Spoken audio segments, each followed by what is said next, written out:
ఇప్పుడు డబ్బులు లేవు కానీ తర్వాత 2 రోజులు వెనక ముందు ఇస్తామని చెప్పారు. వాళ్ళే టీవీలో వార్తల్లో చెప్పారు. అయితే ఇప్పుడేమో చంద్రబాబు నాయుడు గారు ఇయ్యొద్దు అన్నాడు అని ప్రచారాలు చేస్తున్నారు. మరి కాబట్టి ఆయన వాళ్ళ బాబాయిని చంపారు, మరి మా బాబాయిని ఆయన చచ్చిపోయిండు, మా బాబాయిని చంపారని చెప్పారు.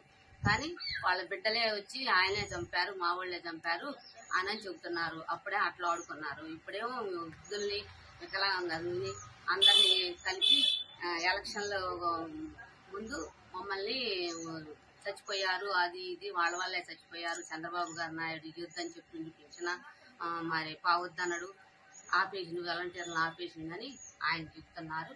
ఆయన ఇచ్చేవాడే కానీ ఆయన ఆపేవాడు కాదు, ఆయన చేసేవాడు కాదు. ఇప్పుడు డబ్బులు లేవు కానీ తర్వాత 2 రోజులు వెనక ముందు ఇస్తామని చెప్పారు. వాళ్ళే టీవీలో వార్తల్లో చెప్పారు. అయితే ఇప్పుడేమో చంద్రబాబు నాయుడు గారు ఇయ్యొద్దు అన్నాడు అని ప్రచారాలు చేస్తున్నారు. మరి కాబట్టి ఆయన వాళ్ళ బాబాయిని చంపారు, మరి మా బాబాయిని ఆయన చచ్చిపోయిండు, మా బాబాయిని చంపారని చెప్పారు.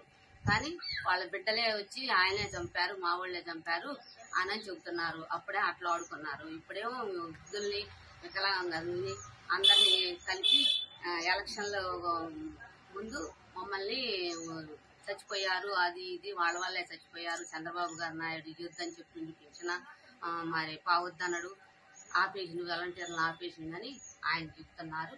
ఆయన ఇచ్చేవాడే కానీ ఆయన ఆపేవాడు కాదు, ఆయన చేసేవాడు కాదు.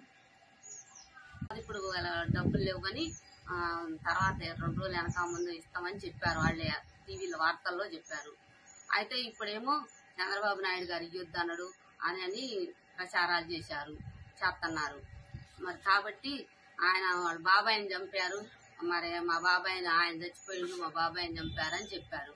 కానీ వాళ్ళ బిడ్డలే వచ్చి ఆయనే చంపారు, మా వాళ్ళే చంపారు అని చెబుతున్నారు. అప్పుడే అట్లా ఆడుకున్నారు. ఇప్పుడేమో వృద్ధుల్ని, వికలాంగుల్ని అందరినీ కలిపి ఎలక్షన్లో ముందు మమ్మల్ని చచ్చిపోయారు, అది ఇది వాళ్ళ వల్లే చచ్చిపోయారు, చంద్రబాబు గారు నాయుడు యుద్ధం చెప్పింది పెంచిన మరి పావద్దన్నాడు, ఆపేసింది, వాలంటీర్లను ఆపేసిందని ఆయన చెప్తున్నారు.